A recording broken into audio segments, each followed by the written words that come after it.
Hola a todos, bienvenidos a Psicotraining TV, un espacio creado para difundir la psicología en el ámbito deportivo y conocer a diferentes deportistas y disciplinas deportivas.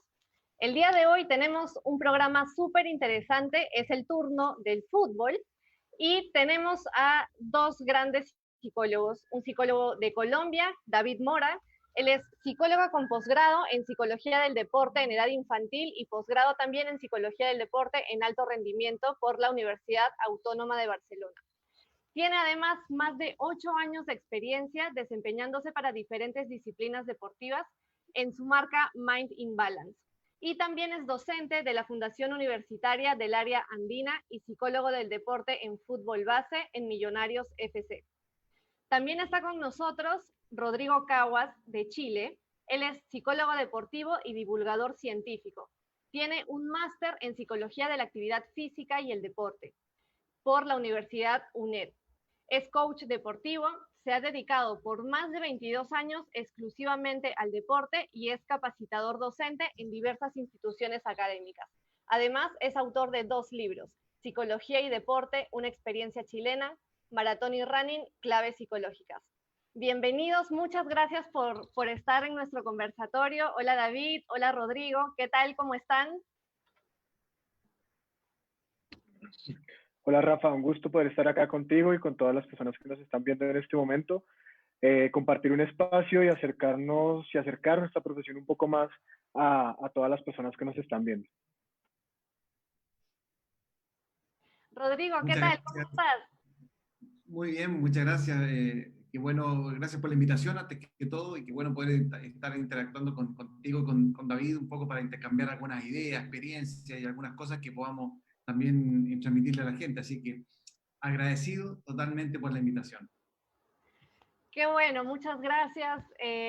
Igual invitar a la gente también para que desde ya puedan poner todas las preguntas que deseen en el chat para ir resolviéndolas durante esta hora de conversatorio. Y un poco me gustaría iniciar viendo cuál es la situación en nuestros países, porque definitivamente la cuarentena ha pegado de distinta forma en cada uno de nuestros lugares. Así que, David, ¿cuál es la situación actual del fútbol en Colombia? Bueno, actualmente digamos que el deporte profesional, el fútbol profesional está, digamos que andando, ya están en las fases finales. Hoy comienzan las fases finales, los octavos de final, por decirlo así. Y el deporte de base, pues tengo entendido que muchos equipos en la categoría sub-20, que es como la división de honor que llaman en España, o el último equipo juvenil que tienen los equipos acá, están entrenando, pues porque al final toda esta situación económica afecta directamente a los clubes. Entonces, pues han utilizado mucho los deportistas que vienen de cantera. En nuestro caso, hay actualmente en el equipo titular hay 5 o 6 jugadores que están allí, más unos que están de suplentes, pero digamos que hay una buena base. Entonces, pues digamos que el deporte profesional está allí activo, el primer equipo del fútbol base también, o de las fuerzas básicas también. Tengo entendido que, por ejemplo, acá en Bogotá, el Instituto de Recreación y Deporte ya dio unos protocolos para el deporte aficionado. Igual, se hace en la misma burbuja, distanciamiento social, más de los 2 metros, se puede hacer. Sí, no se puede hacer competencias todavía, no se pueden hacer, digamos que partidos oficiales, no hay Claro. torneos, pero sí el entrenamiento, porque al final, pues, eh, la parte económica de los entrenadores ha sido bastante afectada porque no han podido hacer más que entrenamientos por alguna plataforma digital, por Zoom, por algún lado, pero de igual no es lo mismo, hay muchos chicos que renuncian, hay deportistas que no continúan, que prefieren otras cosas, ¿sí? O que simplemente pues no es lo que más les llame la atención, entonces también han salido mucho. Esto Claro. como de manera muy general. Y Rodrigo, ¿cómo es la situación en Chile con respecto al fútbol? Bueno, el fútbol profesional en primera y en primera B ya comenzó ya hace bastantes meses bajo estrictos protocolos que establecieron a nivel gubernamental y la Asociación Nacional de Fútbol, la Federación de Fútbol. protocolos muy estrictos, empezaron a entrenar por grupo, en horarios diferenciados, bueno, con todo lo demás de distanciamiento, mascarilla, todo el tema, un protocolo muy estricto que incluso yo comenté por ahí en una de las columnas en NAS Chile, donde yo escribo que es un protocolo que además atenta contra el trabajo en equipo, porque, por ejemplo, no pueden concentrar antes de un partido, tienen que concentrar uno por habitación, no pueden sentarse, por ejemplo, a cenar todos juntos, entonces toda una serie de protocolos y bueno, y comenzaron entrenando por turno, entonces entrenaban 5 jugadores en una hora, 5 en 8, entonces atentó mucho contra el trabajo en equipo y yo creo que en parte lo que hoy día se ve como resultado tiene que ver con eso. El fútbol menor todavía está pendiente, ha vuelto el fútbol femenino también, el fútbol femenino porque en enero nosotros tenemos que organizar acá una Copa América, me parece, entonces estamos con ese tema ahí importante para poder hacerlo. Entonces, lo que falta es el fútbol menor, que están viendo ahí, porque eso implica un montón de traslado de parte de los chicos, y eso no sabemos bien cómo hacerlo, digamos, ¿no? Eso es importante verlo. Entonces, esa es la situación más o menos actual del fútbol. Claro. Bueno, aprovecho también para saludar a la gente que ya se está enganchando. Por aquí está Carlos Paredes, Brigitte, Antonio, Marcos Herrera, para que también puedan dejar las preguntas. Aprovechen que de verdad es un lujo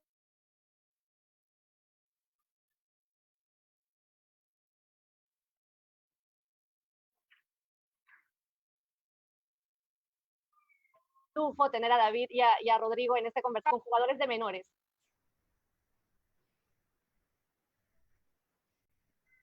No, Ahora sí, ¿me escuchan nuevamente? Sí, Rodrigo, te estaba comentando de cómo se llevó a cabo el trabajo psicológico durante la cuarentena, sobre todo en menores. Sí, la verdad es que, a ver, yo te diría que en menores, sinceramente el fútbol fue suspendido claramente desde el inicio del torneo, o sea, el torneo no comenzó. Y rápidamente la Federación de Fútbol decretó la suspensión del torneo, o sea, la suspensión del torneo por todo el año. Por lo tanto, Ajá. lamentablemente no hubo mucho trabajo, sino que simplemente los chicos se liberaron. Los entrenadores, incluso algunos terminaron ya sus contratos con los clubes. Y eventualmente lo que sucedió es que se mantuvo la serie más adulta o las más grandes que pueden alternar con el plantel.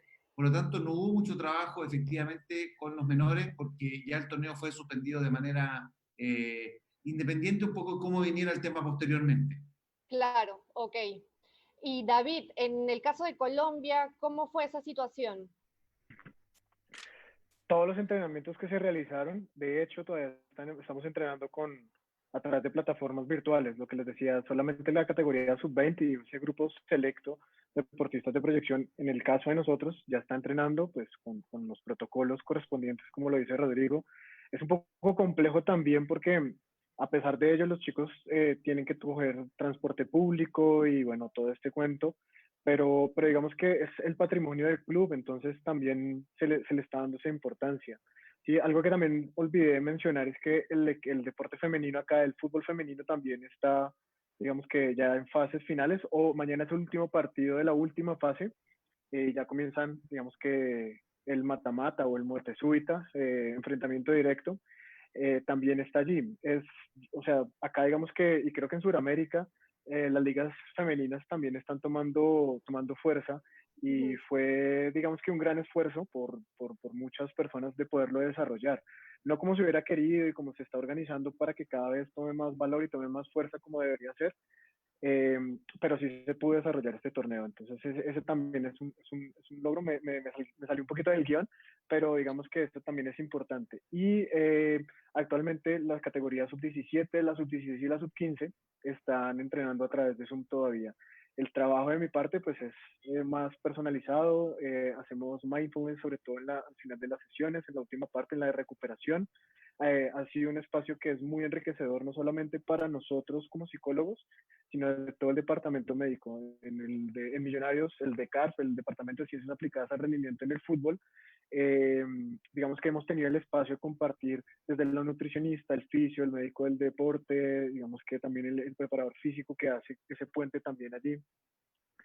hemos podido compartir, digamos que experiencias, conocimientos que para la carrera deportiva de los chicos ha sido bastante significativa, en tanto ellos pues han llenado como su cabeza de muchas herramientas y sobre todo de hábitos, de obtener un estilo de vida para lo que ellos quieren llegar a hacer y a lograr.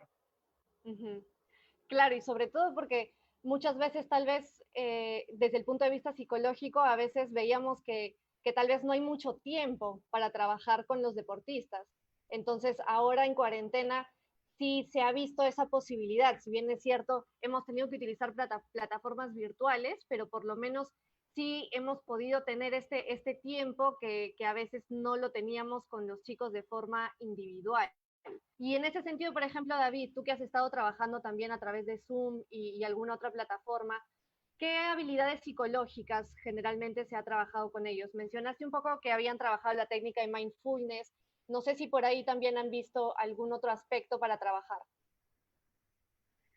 Bueno, otras habilidades, sí, digamos que confianza es una, se han trabajado motivación, sí, porque muchos chicos en este tiempo de pandemia han perdido ese interés de pronto de estar ahí, como lo mencioné, algunos salen, de pronto no es tan marcado, no son tan marcados los objetivos, por ende la motivación no es tan fuerte, los intereses no son tan evidentes allí. Entonces, digamos que eso lo hemos venido trabajando y yo creo que teniendo en cuenta principios del entrenamiento como la variabilidad, es decir, inventándonos cosas, inventándonos dinámicas, no solamente nosotros como psicólogos, sino todos los entrenadores. Creo que los entrenadores que no sabían utilizar el computador, pues por lo menos hicieron un máster o algo en el uso de estas plataformas, en la creatividad, a través de métodos o de aprendizajes en cuanto a la técnica, de metodologías, también han hecho algunas competencias, retos técnicos, que yo creo que ha sido, pues digamos que romper un poco con esa monotonía de los ejercicios funcionales y todo este cuento, eso ha sido muy bueno. Y por parte, digamos, de nosotros los psicólogos, en conjunto también con el psicólogo del equipo profesional, con Edwin López, digamos que nos hemos acercado a los deportistas de manera individual a través de llamadas, por Zoom o WhatsApp también. Digamos que ahí nos hemos podido acercar un poco a ellos, haciendo nuestro trabajo, digamos que poco se ve, pero que cuando uno los va viendo y va viendo el progreso de los chicos y de los deportistas en el campo, ahí es cuando uno como que, qué bueno que esté rindiendo, qué bueno haberle aportado en ese proceso, ¿sí? En conjunto con los otros profesionales que están allí. Claro. Y hablando también un poco de la situación de Chile, Rodrigo, ¿cómo pueden mantenerse motivados los jugadores, sobre todo cuando no hay competencia?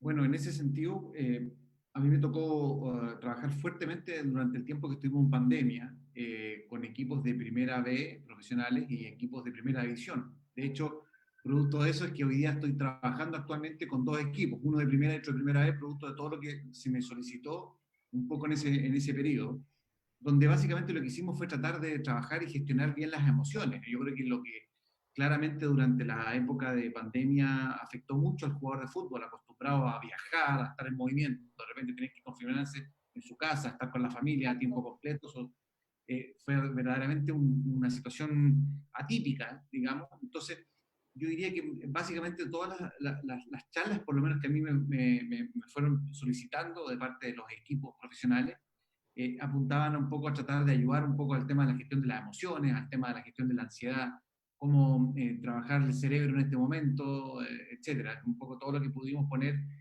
acerca del conocimiento de la neurociencia que hoy día tenemos. Y dentro de esos temas, efectivamente, estaba el tema de la motivación. Y básicamente ahí lo que nosotros pudimos presentar es formas que había que utilizar el día a día para poder gestionar mejor las actividades del día. Entonces, por ejemplo, propusimos que los jugadores tuvieran actividades diferentes todos los días, que no tuvieran temor, por ejemplo, a hacer actividades como cocinar, hacer labores de casa, que no estaban muchos de ellos acostumbrados, que Claro. aprovecharan de aprender idiomas, o sea, todas estas actividades que en el fondo permitían que el cerebro pudiera generar nuevas conexiones y dejar de poner foco en todo lo que estaba pasando, que a cada momento fue bien agudo. Ujú. Y básicamente entonces el tema de la motivación pasó un poco por trabajar bien en el día a día y empezar a planificar de a poco, de acuerdo a lo que ya estábamos informados, digamos, de que iba a volver el fútbol, de reenfocar un poquito las metas, los objetivos, de repasar un poquito la parte futbolística de cada uno, ver objetivos nuevos para lo que venía, etcétera. Por ahí yo diría que estuvo fuertemente basado el tema de motivación. Y David, en el caso de ustedes, sobre todo también de repente con los chicos que todavía no están compitiendo, ¿cómo manejaban el tema de la motivación? Bueno, últimamente que ya de pronto estaban un poco saturados y que ya veían los chicos que estaban volviendo a otros clubes, pero digamos que nosotros al ser una institución, uno de los equipos más importantes del país, tenemos una responsabilidad pues grande, entonces digamos que exponernos con esa vuelta al campo pues es un poco complejo pues por la movilidad, ustedes saben que Bogotá es un caos en el tráfico, hay mucha gente, ya también están saliendo algunas personas a trabajar en la oficina, entonces van a tener mucho contacto.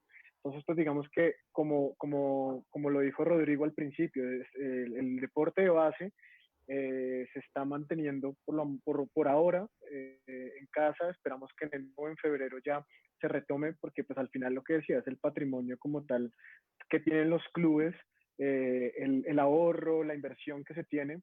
Entonces, digamos que como a nivel general se maneja en cuanto a la cantera. Y ya específicamente los entrenamientos, pues los profes, como digo, están siendo bastante creativos en desarrollar las sesiones más dinámicas. Claro. Yo creo que ahí ha sido como el plus de mantener de mantener a los chicos pues interesados, de mantener a los chicos ahí activos. Es una tarea compleja y por nuestra parte, en los chicos que de pronto son de proyección, se trabaja un poco más cercano, se trabaja más personal. Eso no quiere decir que con el resto de equipo no se trabaje. Claramente, para que se desarrolle un talento, se debe trabajar de manera grupal algunas habilidades, ¿cierto? Para que sea un contexto favorable para que el chico se desarrolle.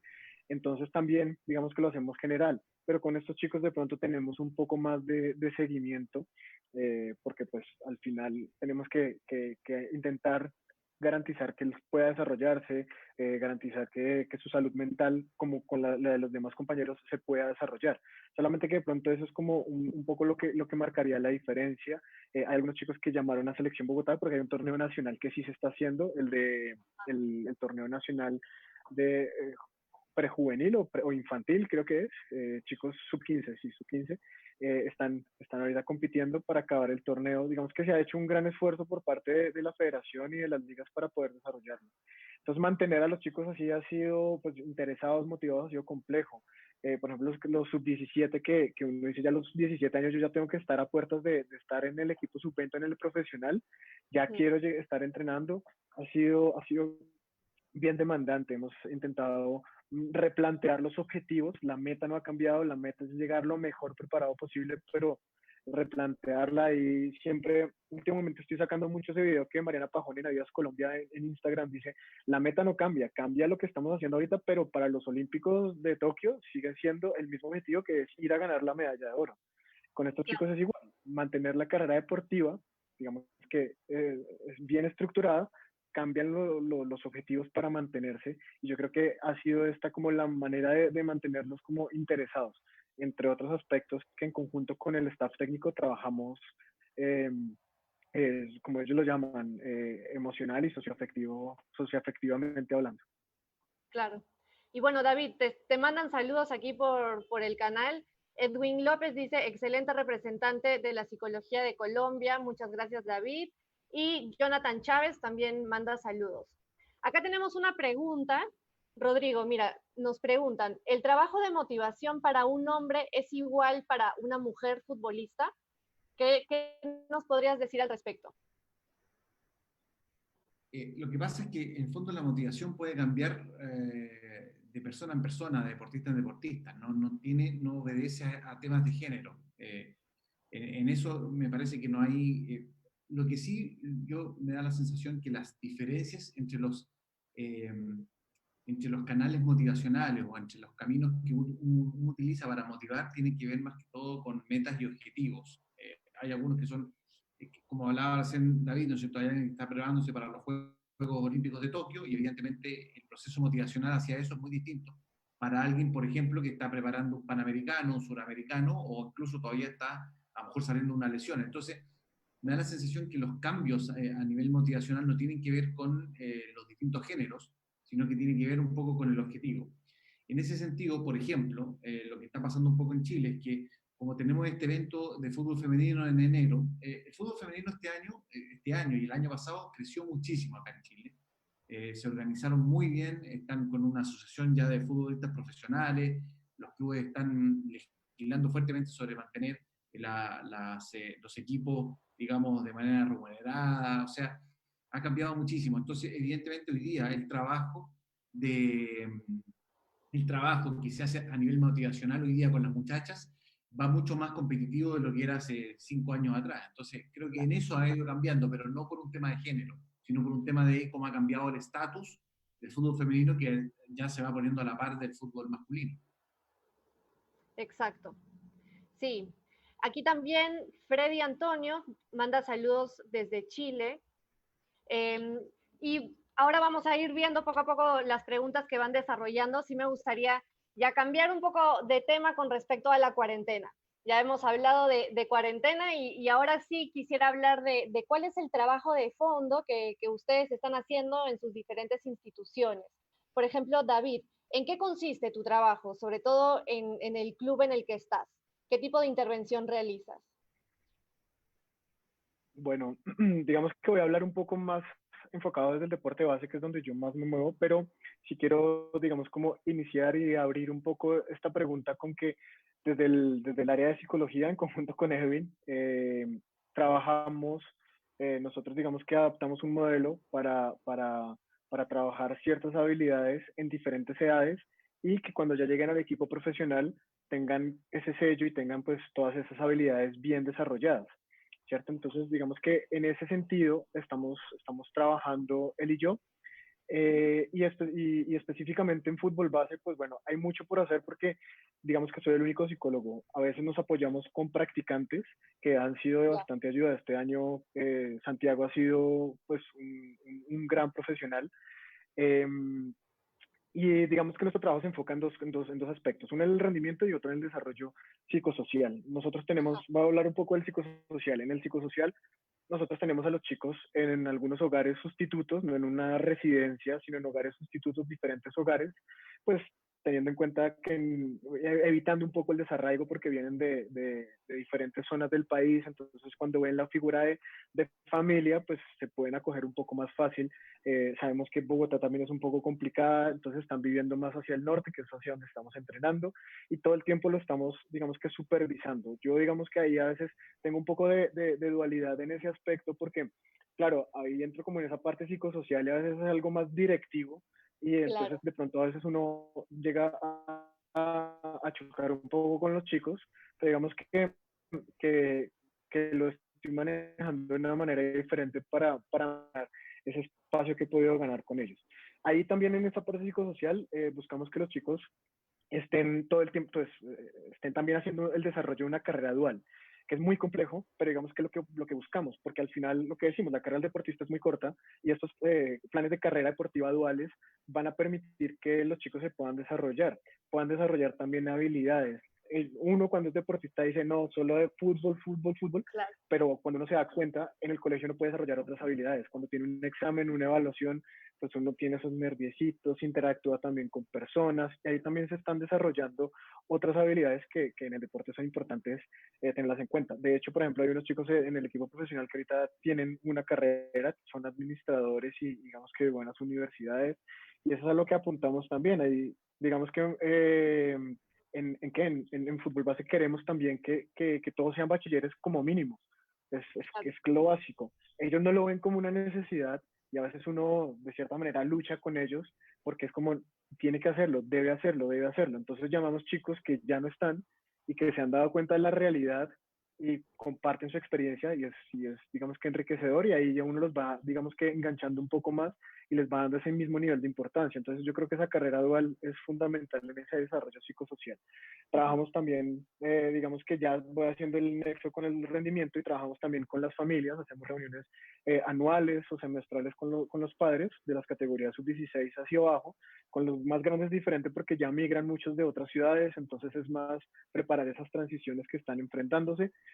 Eh, y ya entrando en el rendimiento, pues el desarrollo de diferentes habilidades basadas en el modelo que nosotros tenemos estructuradas, para que los chicos pues llenen su cabecita de muchas herramientas, de muchas habilidades que les permitan adaptarse a esas nuevas transiciones que se van enfrentando. Entonces, creo que es evidente que trabajamos mucho la carrera deportiva, el plan de carrera, basado en otro modelo que se complementa de manera significativa, y que a partir de ahí pues los chicos van desarrollando esas habilidades para el deporte, y pues digamos que pensando en carrera deportiva, también carrera de vida. Al final de una camada de, no sé, de 100 chicos, termina llegando uno o dos.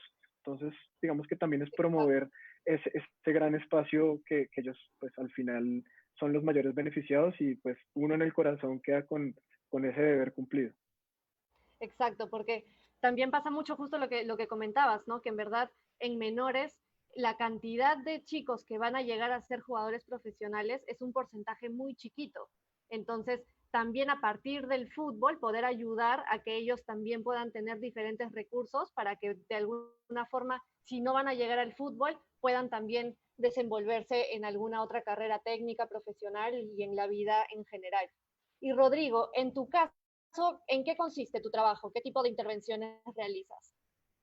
Bueno, tal vez a diferencia un poco de lo que nos cuenta ahí David, mi trabajo está sumamente supeditado a los resultados. En el fútbol profesional no hay Claro, mucha forma de poder planificar, ¿no es cierto? De decir, mira, en realidad el objetivo va a ser porque en realidad estamos muy supeditados a lo que vaya fin de semana, fin de semana. exacto. Y lo que me ha pasado este año, o en este periodo de este año en realidad, ha sido algo que no me había tocado anteriormente en mi experiencia laboral, y es que estoy con un equipo de primera B que está buscando el ascenso. Entonces, el objetivo es súper competitivo, es tratar de ver cómo potenciamos al equipo para que, y en un momento estuvimos punteros, ahora estamos quinto, entonces ha sido un torneo además bastante irregular en términos de equipos que estaban bien, empiezan a bajar, otros que empiezan, entonces ha sido cómo mantener esa regularidad. Y ahí básicamente lo que se hace es trabajo individual con algunos jugadores, básicamente. Se hacen charlas con todo el plantel y un trabajo de coaching específico con los jugadores que van citados. Ahí yo diría que podría reflejar así de manera práctica el trabajo que hago con el equipo de primera vez. Y después tengo la posibilidad de trabajar además con un plantel de primera división que tiene un historial distinto, que está buscando no descender de categoría. Entonces son otras las habilidades que se trabajan. Es un equipo que venía con una serie de derrotas, hubo cambio en el entrenador y ese nuevo entrenador es el que me integra a trabajar para apoyar un poco la labor deportiva. Y ahí básicamente lo que hemos partido es tratando de hacer un poquito de charlas con contenido, que digo yo, que son charlas que Claro. apuntan, en el fondo, a entregarles información a los deportistas acerca de cómo funciona su cabeza para que ellos entiendan, en definitiva, qué es lo que les está pasando, por qué les está pasando y qué cosas sencillas ellos pueden ir haciendo semana a semana para poder ir reseteando un poco este cerebro. Entonces, con ello ha sido más un trabajo grupal por ahora. Probablemente después ya voy a ir enfocándome más un poco en el trabajo individual. Pero eso así de manera práctica, trabajando con estas dos realidades de primera vez para ascender y de primera para evitar un poco, para mantener la categoría. Claro. Y aquí lo que me gusta también de tenerlos a ustedes en el conversatorio es que podemos ver que así siendo los tres psicólogos del deporte, existen todos estos matices dentro de un mismo deporte que viene a ser el fútbol, donde una cosa es ser psicólogo del deporte en etapas formativas, otra cosa muy diferente es ser psicólogo del deporte cuando ya estás en un equipo profesional y lo que prima ahí sí es el resultado y es no tienes mucho tiempo porque tienes partidos una vez a la semana, inclusive hasta dos veces a la semana. Entonces, a veces también cuando tengo que realizar algunas charlas educativas acerca de cuál es nuestro trabajo, es también explicarles que es como cualquier otro tipo de profesión donde de repente hasta los mismos entrenadores, un entrenador tiene ciertas habilidades que lo hacen magnífico para trabajar con niños, mientras que este mismo entrenador que es súper bueno con niños, si lo pones con adultos, de repente no va a ser el entrenador idóneo por estas habilidades. Pasa lo mismo también a nosotros como psicólogos, dependiendo con la población con la que vamos a trabajar, es que utilizamos también herramientas diferentes. Bueno, en Aquí ese nos sentido, están, ¿verdad? sí, sí, Sí, pues, Rodrigo, ahí me faltó, claro, incorporar, contarles un poco el hecho de que nosotros también estamos trabajando fuertemente con los cuerpos técnicos. Yo, por lo menos desde hace ya unos exacto, 3 años, destino un tiempo importante, invierto un tiempo importante en trabajar con los entrenadores e incluso con los preparadores físicos, sus ayudantes y hasta preparadores de arquero. En el sentido de ayudarlos en desarrollar también ellos habilidades, porque muchas veces nosotros, sobre todo en el fútbol profesional, no estamos contratados necesariamente a tiempo completo, por tanto solo estamos algunos días con ellos. Y ellos exacto. permanecen todos los días con los jugadores, entonces se hace necesario también como una medida de proyectar bien el trabajo psicológico, de también empoderarlos a ellos que están permanentemente con ellos. Entonces me parece que es una tendencia mundial, a esto ya de Europa uno lo observa mucho, del psicólogo también como un ente que empodera, que capacita, que intenta también hacer trabajos como de coaching hacia los cuerpos técnicos. Exacto. Me voy a adelantar un poco justo porque has tocado este tema. Voy a poner una pequeña pausa con las preguntas que nos están haciendo por aquí por el chat, pero me parece súper interesante lo que has tocado. Y de hecho era algo que quería tocar después, pero ahora queda, calza perfecto. De con quién creen que se debería trabajar más. En este caso, Rodrigo, lo mencionaste, ¿no? ¿Con el entrenador o con los jugadores? ¿Qué opinas al respecto? Sí, a mí me parece que hay un...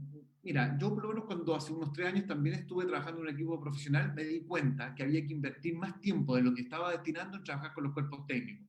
Hoy día me da la sensación, y con esto no quiero ser categórico en el porcentaje que voy a entregar, pero me parece que se acerca mucho, casi es un 50 y 50. O sea, fíjate que en el fondo es importante estar siempre apoyando la labor del técnico en el sentido de las decisiones que toma, de la forma de comunicar con los jugadores, hay todo. Ahora, eso va a depender mucho también de si el entrenador de alguna forma viene con algunas habilidades ya desarrolladas y por tanto facilita mucho más el proceso que tú puedas hacer, o es un profesional que necesita de mucho trabajo en esta parte, porque digámoslo, digamos, hay la idea de que hoy día los entrenadores manejen mejor el tema de las emociones, el tema de desarrollo de liderazgo, etcétera, es un tema de los últimos años. Por lo tanto, hay muchos entrenadores que se formaron hace 20, 30 años, que vienen con poca formación en esto y con mucho interés en formarse. Entonces ahí es donde a lo mejor hay que invertir más tiempo en otros entrenadores más jóvenes que ya vienen con mucha formación en habilidades de liderazgo, de comunicación, de motivación, y por tanto ahí habría que destinar menos. Pero hoy día me da la sensación que el porcentaje va en la mitad, y me parece que también por un tema de eficacia ayuda mucho que uno trabaje con los cuerpos técnicos, porque insisto, ellos están mucho más en contacto directo con los deportistas, están día a día, concentran con ellos,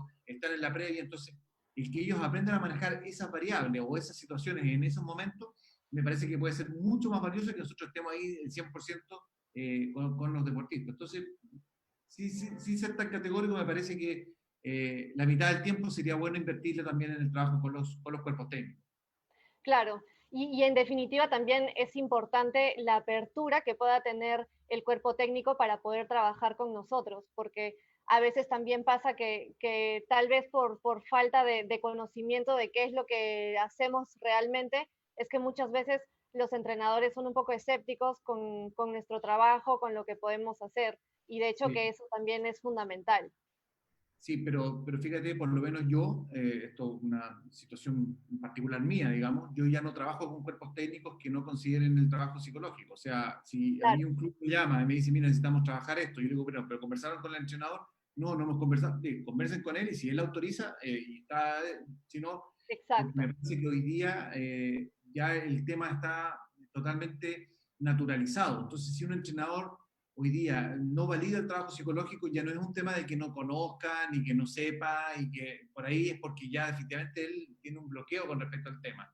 Distinto era hace 30 años atrás, donde había desconocimiento, pero me parece que hoy día que un entrenador argumente un desconocimiento de la labor psicológica, me parece que con todo lo que ya sabemos, por la información que circula en las redes y por todos los portales y todo eso, me parece que... Entonces yo hoy día siento que es como importante sobre todo por la eficacia de la labor y por la rapidez, sobre todo en el deporte profesional, en el fútbol profesional, de que yo no puedo destinar un mes en tratar de convencer al entrenador de lo importante que es, porque ya hay un mes que en el fondo se pierde para el trabajo con él y con los jugadores.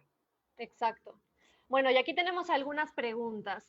Sebastián Ignacio pregunta, esta para David, ¿qué habilidad psicológica creen que es más importante en relación al momento del retiro profesional?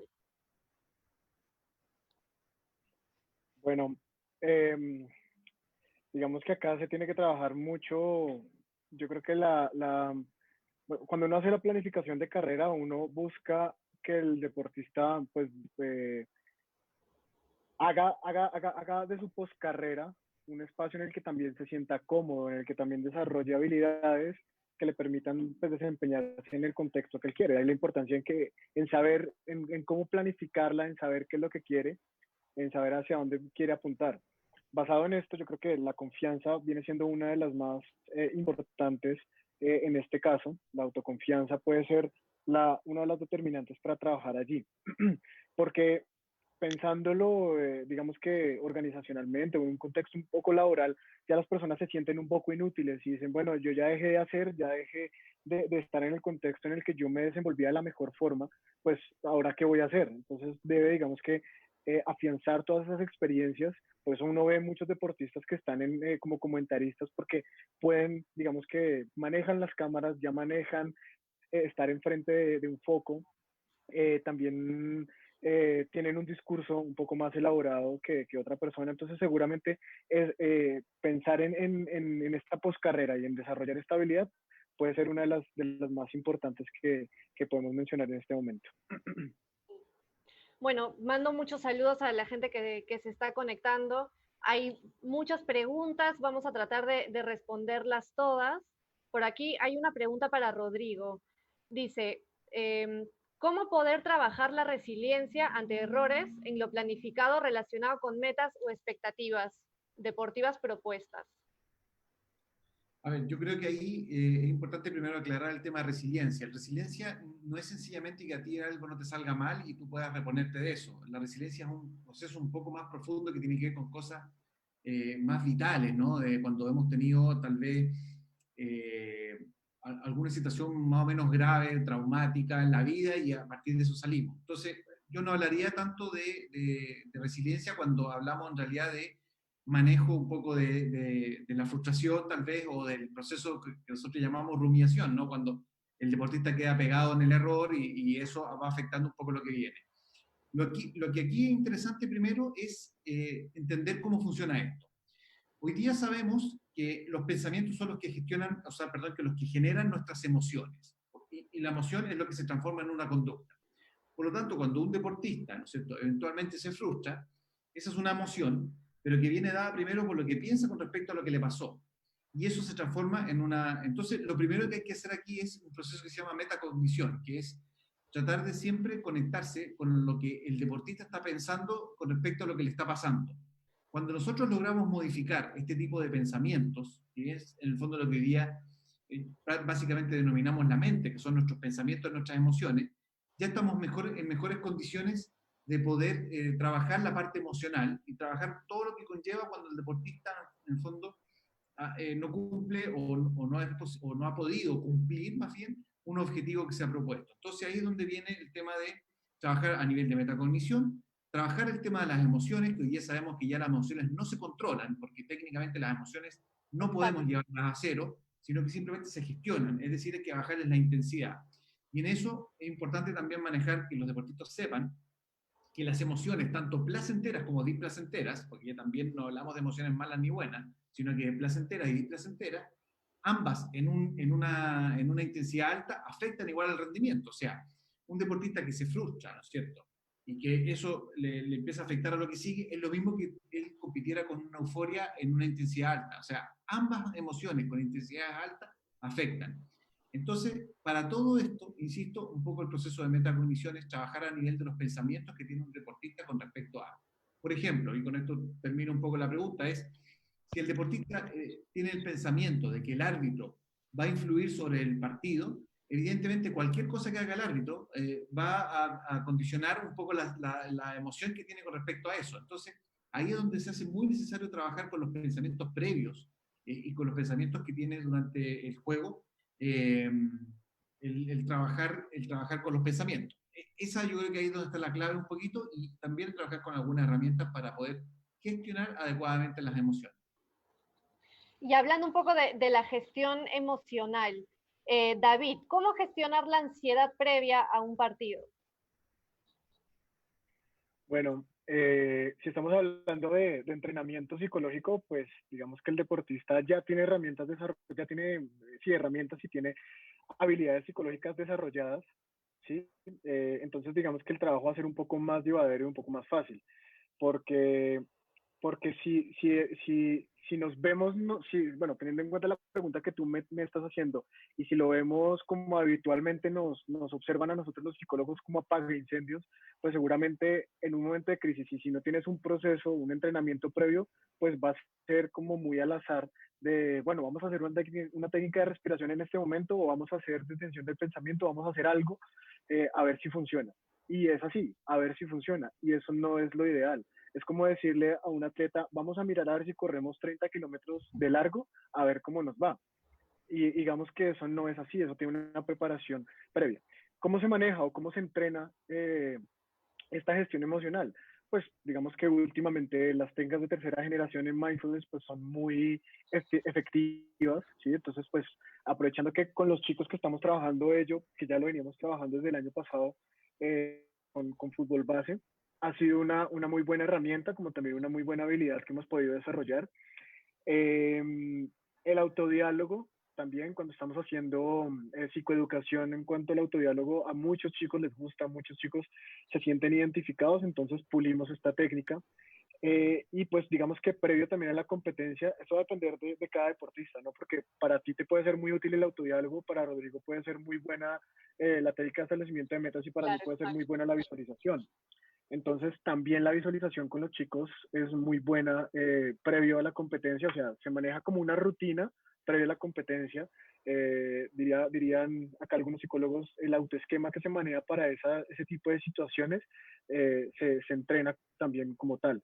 Yo en mi intervención la llamo como un guión de competencia que termina siendo ese autoesquema también pre, post y durante la competencia que se maneja, porque al final puede que llegues al partido equilibrado, pero que alguna situación en competencia te desequilibre y que te haga, digamos que, perder el foco de atención, disminuyendo tu rendimiento, tu performance. Entonces también ahí se maneja, porque la ansiedad, pues, puede que sea en un momento o una situación estresante, y que después de ese estresor, pues, conlleve a otras situaciones. Entonces, de pronto, con estas técnicas se puede desarrollar antes o sea, durante el entrenamiento, antes de la competencia o en la competencia, depende de cada deportista. Es también lo que yo quiero como mencionar.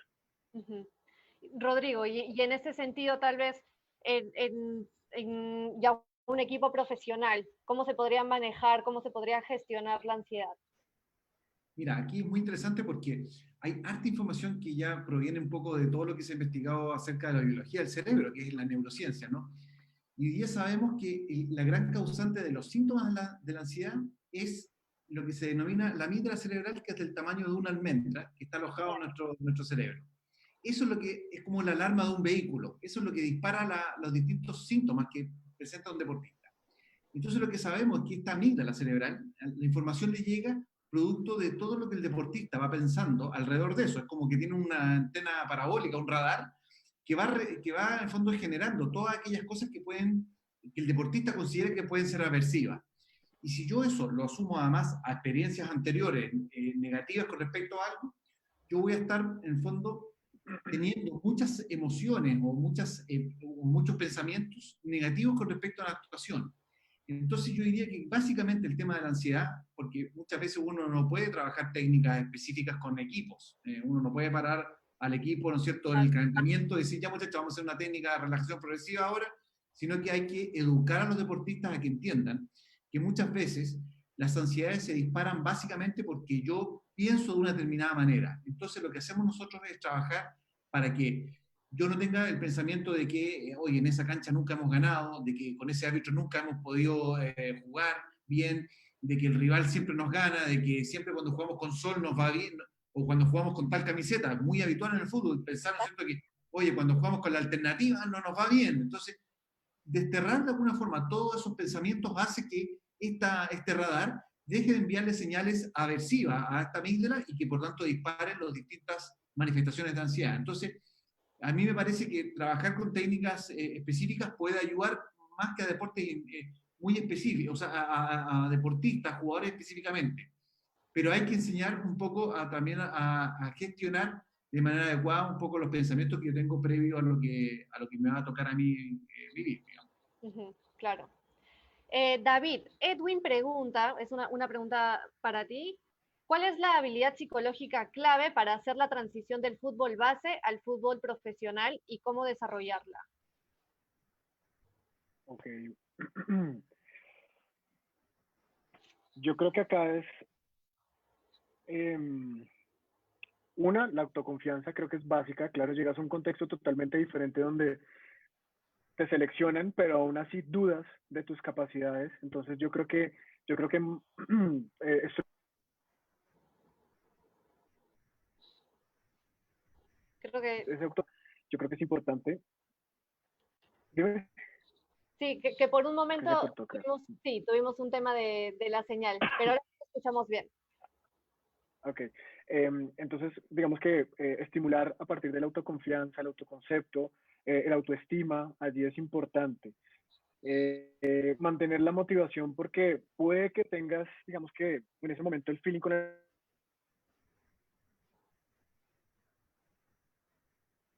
de que te va a poner que te sigas preparando, eh, pero no te da minutos. Entonces eso puede que los bajonee un poco. Entonces a partir de ahí yo creo que esas son dos habilidades que se tienen que trabajar, que se tienen que fortalecer de manera un poco más enfática que otras habilidades. Yo creo que se puede enfocar más hacia ese. Claro. Bueno, y ya también para ir cerrando un poco con este conversatorio, que de verdad se ha pasado una hora súper rápido, retomando un poquito lo que también comentabas, Rodrigo, acerca del trabajo con entrenadores, ¿no? De hecho, que tanto Colombia como Chile nos llevan muchos años de experiencia y de desarrollo profesional, que de hecho aquí en Perú somos todavía pocos los psicólogos del deporte que estamos un poco luchando por posicionar también esta profesión que es tan linda, ¿no? Entonces, en base a su experiencia, en base a todo el desarrollo que ya hay en cada uno de sus países, Rodrigo, ¿por qué creen que algunos entrenadores se resisten a trabajar con un psicólogo del deporte? ¿Y cuál podría ser un poco tu consejo desde la experiencia para los psicólogos que estamos aquí en Perú? Mira, acá hubo un antes y un después con respecto al trabajo psicológico en el fútbol. Básicamente cuando surge el INAF, que es el Instituto Nacional del Fútbol, donde todas las personas que quieren dirigir fútbol profesional tienen que estudiar ahí. O sea, no hay ninguna posibilidad de que yo, ¿no es cierto?, me dedique a entrenar un equipo profesional si no estudio en el INAF. Y en el INAF deben haber aproximadamente entre unos 4 o 5 asignaturas de psicología. Con esto voy a responder la pregunta, y es que básicamente el problema todavía de los entrenadores que no conciben el trabajo psicológico tiene que ver con que tienen la sensación de que todavía nuestro trabajo apunta a trabajar con patologías a un nivel más clínico, y no tanto para ayudar al deportista a multiplicar, a exponenciar sus habilidades deportivas. Entonces, cuando surge esto del INAF y todos los entrenadores tienen que pasar por ahí, el tema inmediatamente decantó. Y hoy día a mí me da la sensación que no hay ningún entrenador, esto siempre son cosas subjetivas porque no los conozco a todos, pero me da la sensación que hoy día todos los entrenadores que han pasado por el INAF entienden mucho más la función del psicólogo y por ahí ya no lo integran por un tema económico, por otros temas, pero ya no por este desconocimiento acerca de nuestro rol. Entonces me parece que en eso, y fíjate que la experiencia, por lo menos en los últimos años mía, es que yo trabajando en el fútbol profesional, he sido integrado en momentos a mitad de torneo, como un poco contaba David, de apaga incendio, y ha sido una labor muy buena. O sea, primero porque el entrenador dice, en este momento necesitamos a alguien que nos ayude, listo, psicólogo, venga para acá, te dejo el equipo, trabaja y tienes todo mi apoyo. Y ha sido labor muy interesante. El año 2018 a mí me contrata un equipo que estaba por ascender a primera división, justo en la mitad del torneo y logramos el ascenso con un rendimiento importante. Yo no digo con esto que sea mi labor lo que simplificó eso, sino que simplemente ayudó a trabajar muchas cosas a nivel técnico, a nivel futbolístico, y obviamente se pudo trabajar. Entonces, yo diría que la buena experiencia que he tenido trabajando, por ejemplo, llegando como de manera, no desde el principio, no desde el inicio de pretemporada, sino que ha sido muy positiva, básicamente por la apertura que tienen los entrenadores de entender que hay momentos donde los equipos requieren del apoyo psicológico, claramente. Uh-huh. Y David, en cuanto a tu experiencia y a lo vivido también en cuanto al desarrollo tan importante que se da de la psicología del deporte en Colombia, ¿cuál podría ser un poco este mensaje para los que estamos aquí en Perú y se está desarrollando todavía esta rama tan bonita de la psicología? Bueno, como tú lo dices, acá hay varios psicólogos que iniciaron más o menos desde los años 70 y que han venido trabajando digamos que en esa rama de la psicología. Hoy por hoy no estoy tan seguro de cuántos psicólogos por lo menos hay egresados de la Universidad del Bosque, que es una de las, digamos que las más antiguas, haciendo la especialización y la maestría acá. Son más o menos, si no estoy mal, me puedo estar, digamos que dando una cifra que de pronto ya pasó por ahí, como 160, 170 estudiantes de especialización y otros de maestría.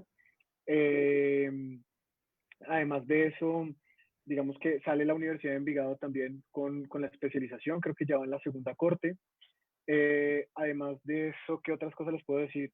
Creo que hay muchos en la CIP, también en la UNED, en diferentes universidades europeas y estadounidenses. Creo que dentro de ellas vas a tener a uno que estuvo con Weinberg estudiando, un psicólogo que también está aquí. Entonces, digamos que hay varias gente que se ha interesado gracias a muchos psicólogos que de entrada fueron abriendo estos espacios y que yo creo que también a nivel internacional, con las agremiaciones, con las asociaciones que se han creado, han permitido que nos visualicemos un poco más y que de alguna forma, como lo decía Rodrigo, se vaya, digamos, rompiendo un poco ese esquema de que cuando hay problemas va a poner el psicólogo, porque a veces cuando estábamos en el colegio está va con problemas, va para el psicólogo, el entrenador no hizo caso, llegó tarde, vaya para el psicólogo. Entonces, aparte de que es el que trabaja con los locos, ¿cierto? Es el castigo ir allá. Y eso se ha quitado ese estigma y hemos podido entrar un poco más dentro, como Rodrigo, dentro de ese staff técnico, entrando un poco con un poco más de valor agregado en los equipos biomédicos, en los equipos multidisciplinares, entiéndase biomédico y dentro del staff técnico. Hay psicólogos que van con su entrenador todo el tiempo, ¿sí? Que los contratan y que digamos que para donde va el entrenador va este psicólogo, Claro, porque ve la importancia de desarrollar todas estas habilidades y de cierta forma todas la incidencia que tiene este trabajo a nivel grupal e individual. ¿Sí? Otra habilidad que, por ejemplo, se trabaja mucho en los entrenadores es cómo cohesionan el grupo, ¿sí? Cómo hacen para gestionarlo de una buena manera. ¿Sí? Y de pronto, aprovechando que me diste el espacio ahí, es otra habilidad que también se trabaja mucho en ese paso de transición de senior a profesional o de sub-20 a profesional. Yo creo que es la atención, ayudarles a ellos a que discriminen y a que seleccionen muy bien los estímulos, va a ser muy bueno, no solamente a nivel deportivo, sino a nivel de la carrera deportiva de cada uno, que sepan discriminar qué es bueno y qué no es bueno, qué les sirve y qué no les sirve. Yo creo que eso también es importante. Bueno, ahí mezclé los temas, pero creo que ahí ya quedó como, menos mal, ya lo dije, no me quedé con esa, con todo. con esa sí. ¿Sabes? Bueno, Perdón, sí, perdona. sí, dime. Muy rápido, simplemente para complementar un poco lo que decía David, para poder responderte también en una segunda Perfecto. parte de la pregunta que no hice.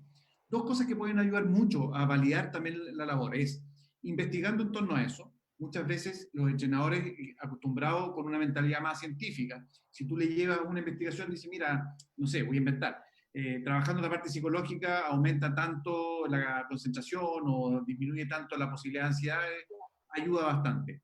Y lo segundo es algo que a lo mejor en algunos países todavía es tema, y es que los psicólogos tienen que salir a hablar acerca de lo que hacemos. Esto hace muchos años era impracticable que los psicólogos dijéramos, sí, mira, nosotros estamos trabajando. Prácticamente era como hombre invisible, que nadie tenía que saber que nosotros estábamos trabajando en el fútbol, y eso fue un error, porque nosotros hacemos la misma labor que puede hacer un PF, que puede hacer un Exactamente. fisioterapeuta. Entonces, ¿por qué había que mantener esto detrás de las murallas, que nadie supiera. Lo importante es no, obviamente, transmitir acerca específicamente de temas que surgen, obviamente, con tus deportistas, pero decir, mira, nuestra labor se circunscribe a trabajar motivación, a trabajar esto, etcétera, es algo que debemos hacer. Entonces, por eso que es muy importante también que los psicólogos difundamos acerca de nuestro rol, cuáles pueden ser los beneficios, etcétera. Y eso en distintos momentos, frente a la prensa, frente a una columna de divulgación científica, papers, lo que sea. Todo eso ayuda también a ir validando nuestra labor. Exacto. Sí, concuerdo con todo lo que han comentado, de verdad, muchísimas gracias. David, sí. Sí, y con lo que dice Rodrigo se me viene una idea a la cabeza y es que bueno, Rodrigo ha publicado algunos libros y yo creo que eso es lo que muchos de nosotros debemos también hacer para hacernos notar un poco más y hacernos notar en tanto manifestemos cómo se desarrolla la psicología del deporte acá en Latinoamérica. Entonces yo creo que también algo que es muy importante es, primero, seguirnos capacitando, ¿cierto? Como psicólogos especialistas en Claro. deporte. Hay alguna cuña que digamos que acá teníamos un grupo de estudio que digamos que llegó a algunos lugares, que bueno, por algunos motivos algunos no pudieron entrar allí. Pero creo que eso también fortalece nuestra profesión, como lo está diciendo Rodrigo, además y posterior a ello, la publicación o la divulgación. Creo que acá el Colegio Colombiano de Psicólogos ahorita está tomando un poco más de fuerza y lo que dice Rodrigo, haciendo más visible nuestro rol, porque creo que para nosotros es clarísimo que nosotros contribuimos a ese desarrollo en el rendimiento, en el bienestar, en la salud mental, pero otras personas nos ven como algo invasivo o no saben realmente qué es lo que hacemos y de pronto ahí es cuando se vuelve un poco complejo trabajar con los entrenadores que de pronto no están tan capacitados como lo dice Rodrigo hace un segundo, y de pronto nos ven como algo como, bueno, ¿y qué? No es necesario, pero de cierta forma sí lo es. Entonces, quería hacer también esa acotación de hacer publicaciones y de seguirnos preparando. Y entre todos, hacernos cada vez más fuertes. Pues que somos competencia de alguna forma, pero que en la medida que prestemos y nos retroalimentemos, así mismo vamos a posicionarnos y nos van a retribuir económicamente, porque pues es nuestro trabajo claramente, y van a Exacto. entender por qué se cobra lo que se cobra. Sí, y de verdad creo que cierra muy bien nuestro conversatorio porque es un poco lo que hemos hecho también el día de hoy, ¿no? Hemos visibilizado la importancia de nuestro trabajo, hemos visibilizado qué es lo que se hace en un equipo de fútbol para también, de alguna forma, las personas que tal vez no están todavía del todo informadas o tienen ciertas dudas con cuál es la diferencia entre un psicólogo clínico general con el psicólogo del deporte. Yo creo que este conversatorio ha servido mucho para también aclarar estos pequeños aspectos que por ahí de repente todavía no quedan muy claros. Muchísimas gracias por participar, de verdad que esta hora se nos ha pasado súper rápido. Estoy encantada de haber estado con ustedes, de haberlos visto nuevamente, que por ahí nos hemos encontrado en diferentes lugares. Así que muchísimas gracias, Rodrigo, muchas gracias, David. Espero de verdad que por ahí podamos tener, quién sabe, otro conversatorio. Desde ya también los invito que el próximo jueves va a estar nuestra psicóloga Ángela Marín. Ella va a estar conversando con David Quiñones, que bueno, David Quiñones también es colombiano, así como tú, David, y va a estar también Albert Casorrán, él es psicopedagogo de España. Ellos van a estar hablando acerca de la influencia de padres en los deportistas. Hace unas 2 semanas más o menos tocamos este tema con otros psicólogos y de hecho que no se pudo resolver todas las preguntas y todo el interés en una hora, así que por eso estamos haciendo la parte 2 de este tema que es tan importante en la formación de los deportistas. Muchas gracias nuevamente, Rodrigo y David, así que nos vemos en otra oportunidad en Psicotrain. Gracias. Abrazo para Gracias a ustedes. ti. Gracias por la invitación. Un abrazo. Hasta luego. Chao, chao.